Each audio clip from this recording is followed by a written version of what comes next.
सारे त्योहार फीके हो गए। होली आ रही है, लगी नहीं रिया की होली जैसा है। दिवाली आती है तो लगता ही नहीं कि दिवाली जैसा है। राखी आती तो लगता ही नहीं राखी जैसा है। सारे त्योहार फीके हो गए गुरुजी। हमने कहा त्योहार फीके नहीं हुए, त्योहार का कलर फीका नहीं हुआ, त्योहार का रंग फीका नहीं हुआ है। बस त्योहार वही है, गुलाल वही है, मिठाई वही है, गुजिया पपड़िया वही है, खुरमे चकरी वही है, पपड़िया वही है, गुजिया वही है, इंसान वही है। बस बाजार में से जो रौनक समाप्त नहीं हुई है, रौनक आपके भीतर की समाप्त हो गई। आपके भीतर इतनी ईर्ष्या भराती गई, इतनी ईर्ष्या भराती गई, इतनी ईर्ष्या भराती गई कि वो ईर्ष्या के कारण, उस अहंकार के कारण, उस अहम के कारण तुम एक दूसरे से मिलना पसंद नहीं कर पाते। पहले के लोग कहते थे हमारे यहाँ जब होली होती थी इतने लोग आते थे, मिलने जाते थे, गुलाल लेकर जाते थे। आजकल तो कोई दिखता नहीं है। कारण केवल इतना सा है, तुम्हारा अहंकार, तुम्हारा ईगो, तुम्हारा अभिमान तुम्हें अपने घर से बाहर नहीं निकालता। तुम घर से बाहर नहीं निकलते अपने अहंकार के कारण, अपनी काया के कारण, अपनी अभिमतता के कारण। आप दूसरे से मिलना पसंद नहीं करते। जरा सा कोई ने कलर लगाया तुम्हें क्रोध आ गया, जरा सा किसी ने गुलाल लगाया तुम्हें गुस्सा आ गया, जरा सा कोई आया भाभी जी भैया जी करके गुलाल लगा गया, तुम न न न न न न न न न कहां जाओ। इतने वीआईपी हो गए, इतने वीआईपी हो गए, इतने वीआईपी हो गए कि अपने त्योहारों से भी दूर हो गए। मेरा निवेदन है, होली का त्योहार आ रहा है, उस फागुन के त्योहार में मेरा देवाधिदेव महादेव माता पार्वती के साथ होली खेलता है, मेरा कृष्ण कन्हैया राधा रानी के साथ होली खेलता है। आप भी अपने इष्ट मित्रों के साथ होली खेलिए और दिल से खेलिए, दिल से खेलिए, हृदय से खेलिए, भाव से खेलिए, दिल से त्योहार मनाइए। हमारे सीहोर में, सीहोर जिले में एक होली होती थी। उस होली का नाम हमने पिछली बार बदल दिया था। कौन सी होली कर दी थी? महादेव की होली। पिछली बार हमारे सीहोर जिले में हमेशा होती आई थी वो होली, थोड़ा उसका नाम हमने चेंज कर दिया था तो उसको महादेव की होली कर दिया था। मेरे सीहोर जिले के रहने वाले सभी रहवासियों से, जिले भर के निवासियों से निवेदन करना चाहूंगा, वो पुरानी होली को बंद कर महादेव की होली नाम दिया गया है। शिव मंदिर में जाना है, चंदन का जल शिव जी को 1 लोटा चढ़ाना। एक बात अपनी जिंदगी में उतार कर रखो, शंकर भगवान को घी का दिया भी लगाओ तो तुम्हारे घर में जो असली घी हो, थोड़ा सा भले 1 पत्ती लगाओ, भले इतनी सी बत्ती जलाओ, पर असली घी की जलाओ। शिव जी को अगर चंदन भी लगा रहे हो तो असली लगाओ। शंकर भगवान को चावल भी चढ़ा रहे हो तो असली चढ़ाओ। शंकर भगवान को अगर अष्टगंध भी चढ़ा रहे हो तो असली चढ़ाओ। केमिकल का कोई चीज मेरे महादेव को मत चढ़ाओ जिससे भगवान शिव की मूर्ति नष्ट हो। ऐसी कोई चीज मेरे महादेव को ना चढ़ाओ। अगर शंकर भगवान के साथ आप होली खेल रहे हो तो चंदन का पानी शंकर भगवान को चढ़ाइए, अष्टगंध का जल भगवान शिव को चढ़ाइए।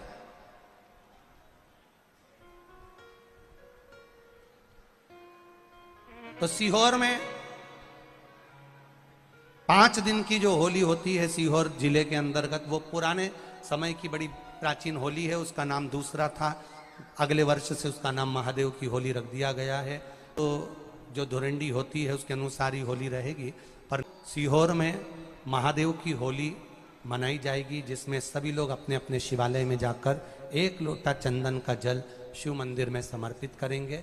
सीहोर के निवासी, सीहोर के रहवासी 5 मंदिर, चमत्कालेश्वर मंदिर, गुप्तेश्वर मंदिर, बड़ा बाजार मंदिर, शुक्ला मंदिर और मनकामेश्वर मंदिर में हम भी सीहोर में जाएंगे 9 तारीख को सुबह 10 बजे चमत्कालेश्वर मंदिर से। आष्टे वाले नहीं माने हैं तो आष्टा में 11 तारीख को सुबह 10 बजे महादेव की होली करने के लिए हम पहुंचेंगे। बाबा देवाधिदेव महादेव पहुंचेगा। तो सीहोर वालों और आष्टा वालों करो तैयारी, आ रहा है त्रिपुंड धारी महादेव की होली बड़े आनंद के साथ। मेरा निवेदन सीहोर के आसपास के रहवासियों से, आष्टा के आसपास के रहवासियों से कि सीहोर जिनको महादेव की होली का आनंद लेना है वो सीहोर के आसपास के लोग महादेव की होली का दर्शन करने आ सकते हैं, और जो आष्टा के आसपास के हैं वो आष्टा में पहुंच सकते हैं। भगवान शिव की भक्ति अपने अपने शिवालय में जाकर, मेरे सीहोर नगर के सारे निवासियों से कहना, सीहोर जिले के वासियों से कहना, हमारा आना मूल नहीं है, ये तो 5 मंदिर जाते हैं, एक नियम है, नहीं तो उसका कोई शोभा यात्रा या जुलूस का क्रम नहीं। 5 मंदिर में जाकर शंकर भगवान को चंदन का जल चढ़ाना, ये मूल है, महादेव से होली खेलना। आप भी भगवान शंकर के मंदिर जाइए और महादेव को एक लोटा चंदन का जल अवश्य चढ़ाइए।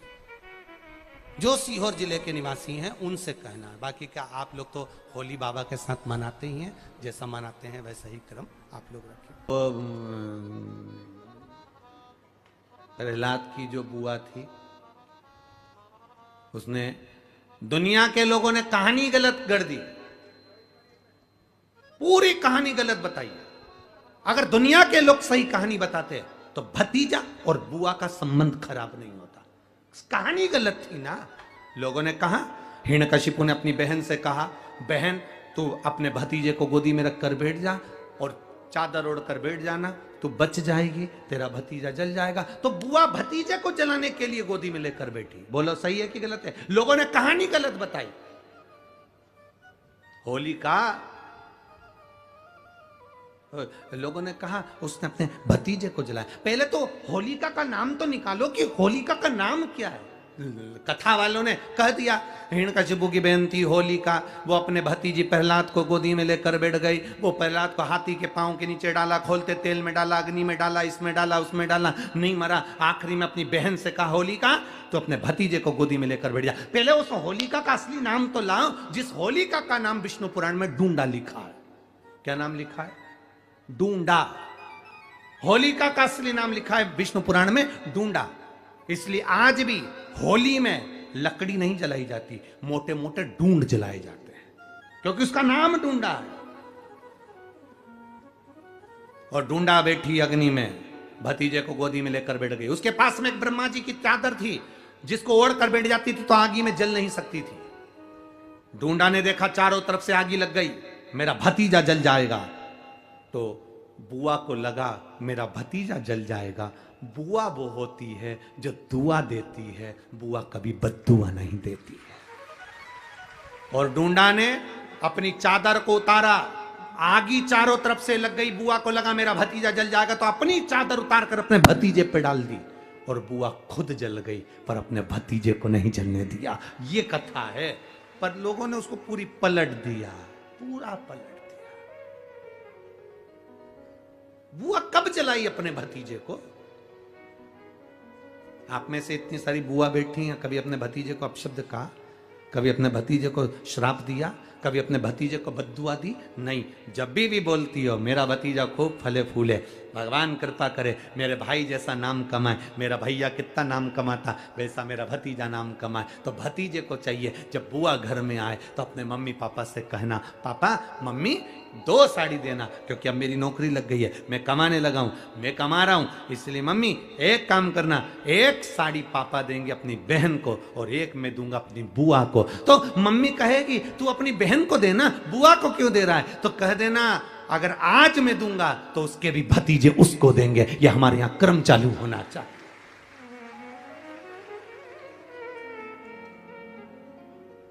पर करे क्या?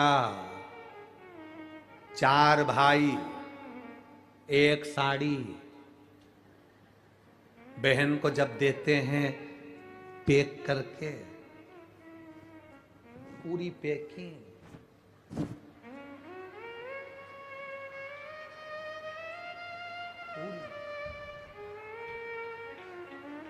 अच्छी बढ़िया वाली साड़ी। अगर ढीली ढीली दिखे तो उसमें कपड़ा भी फंसा दे, कागज जोड़ और पैकिंग करके।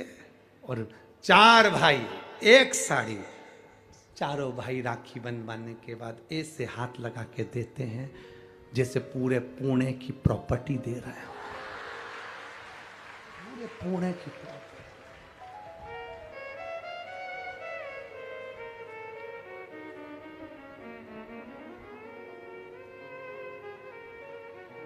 अब किसी ने पूछा कि क्यों रे चारों भाइयों ने मिलके एक साड़ी दी। अभी हम एक ही तो घर में रहते हैं,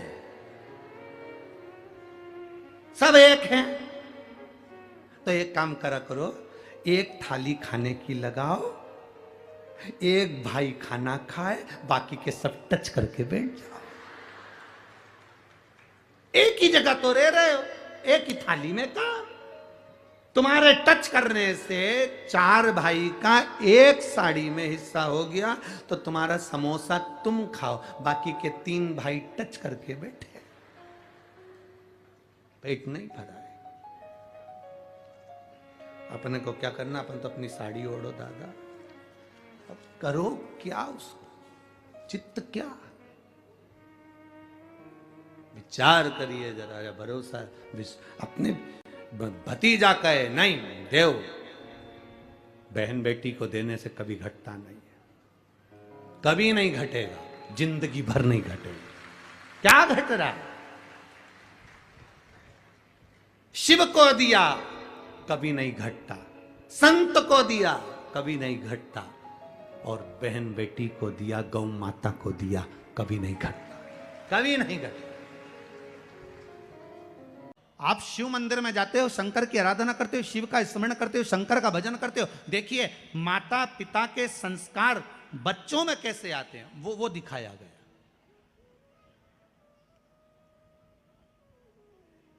प्रहलाद का चरित्र भी ये कहता है कि माता गर्भ से थी, देवऋषि नारद लेकर गए, उन्होंने जो ज्ञान देना प्रारंभ करा, तो गर्भ में जो बालक था उसने आते से ही भगवान के नाम का एहलाद करा और बालक प्रहलाद हो गया।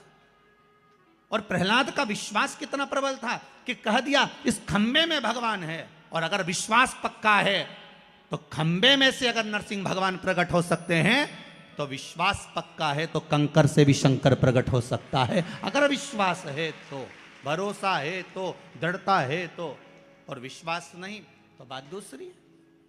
नहीं विश्वास तो एक पत्नी पति का सिर दबा रही थी, सिर में बाम लगा रही थी। पत्नी ने पति से पूछा, जी ए जी, पति बोला हाँ जी।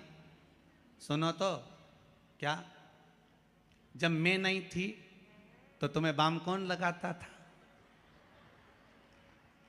जब मैं नहीं थी तो तुम्हारा सिर कौन दबाता था? इतने में तो तुरंत उसी समय पर, उसी पल, उसी घड़ी पति बोला, तब मेरा सिर ही नहीं दुखता था, सिर तो तेरे आने के बाद दुखना चालू हुआ। इतनी टेंशन मुझे थी नहीं। दोस्त आते थे, गाड़ी बुड़ बुड़ करते, लेके जो जाए राजवाड़ा में जाके पोहा खाए, तुरंत आधी रात।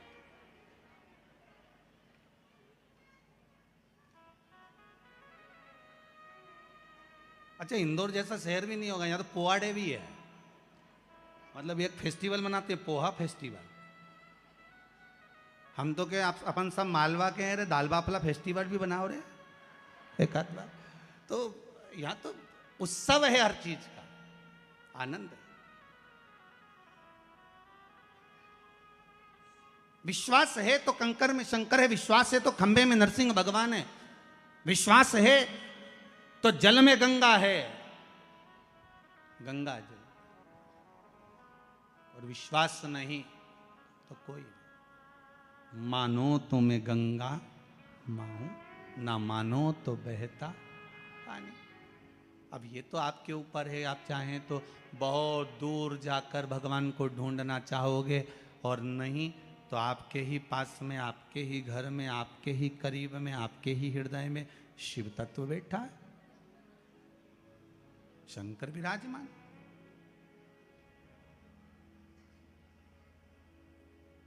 आप उसको ढूंढो। अब माता अहिल्याबाई की माता सुशीला शिंदे जी ने कहा, गर्भ नहीं ठहरा है, बच्चे नहीं। श्री मनकोजी शिंदे ने कहा, क्यों चिंता करती है, काहे का टेंशन, काहे की चिंता। मेरा ओघड़दानी, मेरा भोलेनाथ कभी खाली नहीं छोड़ता। शादी के समय पर मंगलसूत्र गले में पहनाया जाता है। क्यों पहनाते हैं मंगलसूत्र? क्योंकि उस मंगलसूत्र में कुछ दाने काले होते हैं, कुछ दाने पीले होते हैं। कुछ दाने सोने के होते हैं पीले कलर के, कुछ काले कलर के होते हैं, और बीच में एक छोटा सा पेंडिल हो जाता है मंगलसूत्र। वो मंगलसूत्र शादी के मंडप में लड़का लड़की को इसलिए पहनाता है कि इस मंगलसूत्र को तुम देख लो, जैसा यह मंगलसूत्र है वैसा ही हमारा जीवन रहेगा। कुछ दिन काले रहेंगे तो कुछ दिन पीले रहेंगे, कुछ दिन सुख के रहेंगे तो कुछ दिन दुख के रहेंगे। पर चिंता मत करना, ये सुख और दुख के दिनों में जब हम पूर्ण तरह से निकल जाएंगे तब आखिरी में एक पेंडिल आता है, उसी तरह फिर हमारी जिंदगी में एक आनंद का दिन जरूर आएगा। चिंता मत, वो दिन जरूर आएगा, वो दिन अपनी जिंदगी में खुशी का दिन जरूर आएगा, सुख का दिन जरूर आएगा।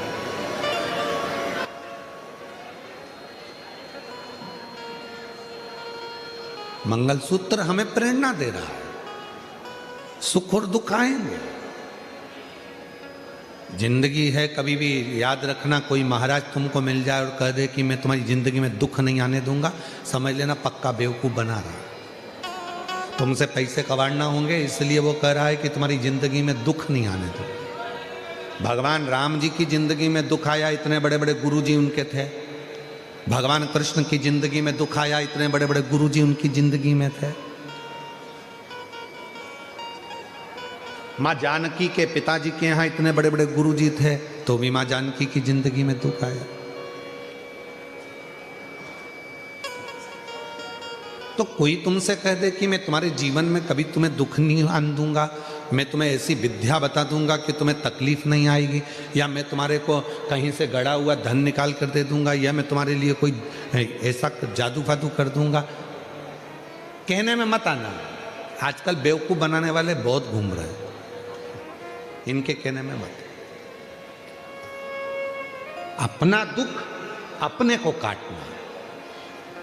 अपने को छींक आई है, छींक आई तो पड़ोसी छींकेगा क्या? जम के बोलो, बच्चे छींकेंगे क्या? अपनी छींक अपन को छींकना। अपने को खांसी आई, अपने को खांसी। अभी हमारे गले में खराश आ रही थी और हम माइक बंद करके तुमको इशारे में बोले खराश लो, तो तुम्हारे खराशने से हमारा खराश बंद हो जाएगा क्या? अरे